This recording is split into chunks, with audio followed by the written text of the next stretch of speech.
ತಾಯಿಗಳ ಸೇವೆ ಒಂದು ದಿನ ಮಾಡಲಿಲ್ಲ. ಇದ್ದಾಗಂತೂ ಅವರ ಮಾತು ಕೇಳೋದೇ ಇಲ್ಲ. ನಾವು ಹೋದಾಗಲಾದ್ರೂ ಶ್ರಾದ್ದ ಮಾಡೋಣ ಅಂತಂದ್ರೆ ಮಠಕ್ಕೆ ಬರಿಸಿಬಿಡ್ತೀವ್ರಿ. ಯಾವ ತಂದೆ ತಾಯಿಗಳನ್ನ ಒಂದು ದಿವಸ ತಾವು ಬೆಳೆಸಿದ ತಮ್ಮ ಆಸೆ ಆಮಿಷ ದುಃಖ ದುಮ್ಮಾನ ಬಡತನಗಳನ್ನ ಬದಿಗೊತ್ತಿ ಸಾಲವನ್ನ ಬದಿಗೊತ್ತಿ ಮಕ್ಕಳ ಉನ್ನತಿಗಾಗಿ ತನ್ನ ಜೀವವನ್ನ ತೆಗೆದಂತಹ ತಂದೆ ತಾಯಿಗಳ ಶ್ರಾದ್ದವನ್ನ ಒಂದು ದಿವಸ ಮನೆಯಲ್ಲಿ ಮಾಡೋದಿಲ್ಲ. ನಾವು ಯೋಚನೆ ಮಾಡಿ ಎಷ್ಟು ಕೃತಜ್ಞರು ನಾವು ತಂದೆ ತಾಯಿಗಳಿಗೆ. ಹೋದಾಗಲಾದರೂ ಕೂಡ ಒಂದೇ ಒಂದು ದಿವಸ ಅವರು ಕೊಟ್ಟ ಮನೆ, ಅವರು ಕೊಟ್ಟ ದೇಹ, ಅವರು ಕೊಟ್ಟ ಭಾಗ್ಯ, ಅವರು ಕೊಟ್ಟಂತಹ ವಿದ್ಯೆ, ಅವರು ನೀಡಿದಂತಹ ಈ ಆಡಂಬರ, ಇದೆಲ್ಲವನ್ನ ಕೊಟ್ಟಂತಹ ತಂದೆ ತಾಯಿಗಳಿಗೆ ಎಲ್ಲವನ್ನ ಕೇಳಿದ್ದೆಲ್ಲವನ್ನ ಮಕ್ಕಳಿಗೆ ಕೊಡಿಸಿ ಕೊನೆಯವರೆಗೂ ವಿಲನ್ನಾಗಿರುವ ಏಕೈಕ ವ್ಯಕ್ತಿ ಅಂದ್ರೆ ಅವನು ಅಪ್ಪ. ನೋಡಿ ಪಾಪ, ಎಲ್ಲವನ್ನ ಕೊಡಿಸ್ತಾನೆ, ಕೊನೆವರೆಗೂ ವಿಲನ್ನಾಗೇ ಇರ್ತಾನೆ.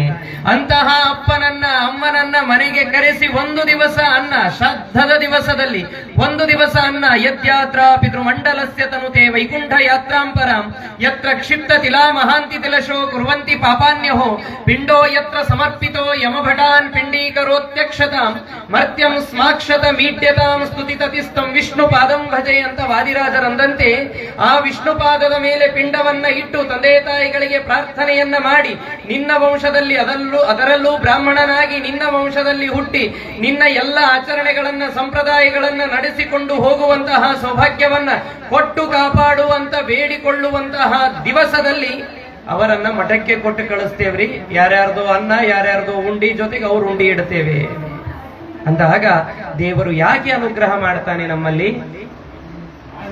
ಆ ನಿಟ್ಟಿನಲ್ಲಿ ತಂದೆ ತಾಯಿಗಳ ಶ್ರಾದ್ದಾದಿ ಕರ್ಮಗಳನ್ನ ಮನೆಯಲ್ಲಿ ವರ್ಷಕ್ಕೆ ಒಮ್ಮೆಯಾದರೂ ಮನೆಯಲ್ಲಿ ಮಾಡಬೇಕು.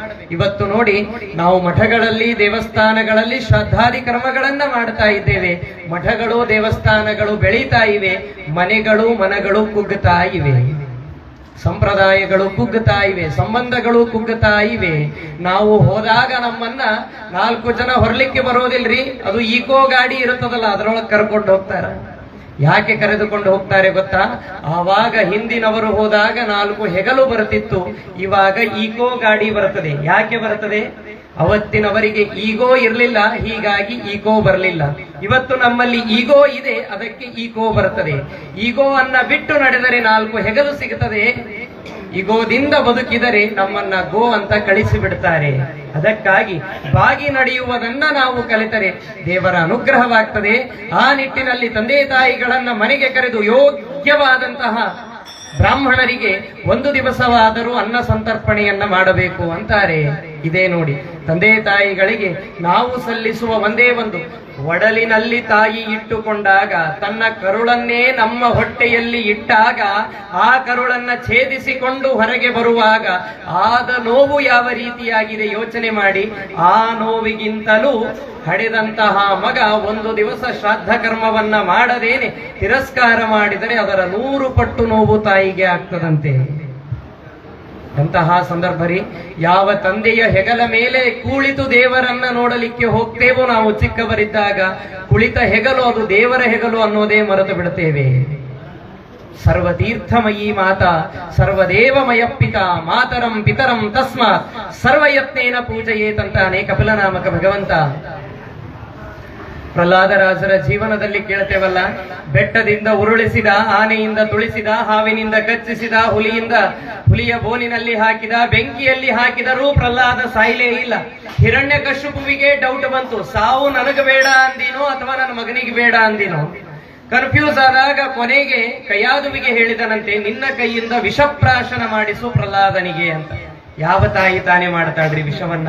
ಹಸಿವರಿತು ತಾಯಿ ತನ್ನ ಶಿಶುವಿಗೆ ಒಸೆದು ಮೊಲೆ ಕೊಡುವಂತೆ ನೀ ಪೋಷಿಸದೆ ಬೇರಿನ್ನಾರು ಪೋಷಕರಾಗಿ ಸಲಹುವರು. ಬಸಿರೊಳಗೆ ಬ್ರಹ್ಮಾಂಡ ಕೋಟಿಯ ಪಸರಿಸಿದೆ ಪರಮಾತ್ಮ ನೀನೆಂದು ಸುರುತಿವೆ ವೇದಗಳು ರಕ್ಷಿಸೋ ನಮ್ಮ ನನವರತ ಅಂತ ಹರಿಭಕ್ತಿ ಸಾರದಲ್ಲಿ ಕನಕದಾಸರಂತಾರೆ. ಅಂತಹ ತಾಯಿ ವಿಷವನ್ನ ಕೊಡೋದಿಲ್ಲ ಅಂತ ಗಟ್ಟಿಯಾಗಿ ನಿಂತಾಗ ಪ್ರಹ್ಲಾದರಾಜರು ಹೇಳ್ತಾರಂತೆ, ಅಮ್ಮ ಮೊದಲು ಪತಿಯ ಧರ್ಮವನ್ನ ಆಚರಣೆ ಮಾಡು, ಅನಂತರದಲ್ಲಿ ಪುತ್ರನ ಮೇಲೆ ಪ್ರೇಮವನ್ನ ಮಾಡು ಅಂತಾರೆ.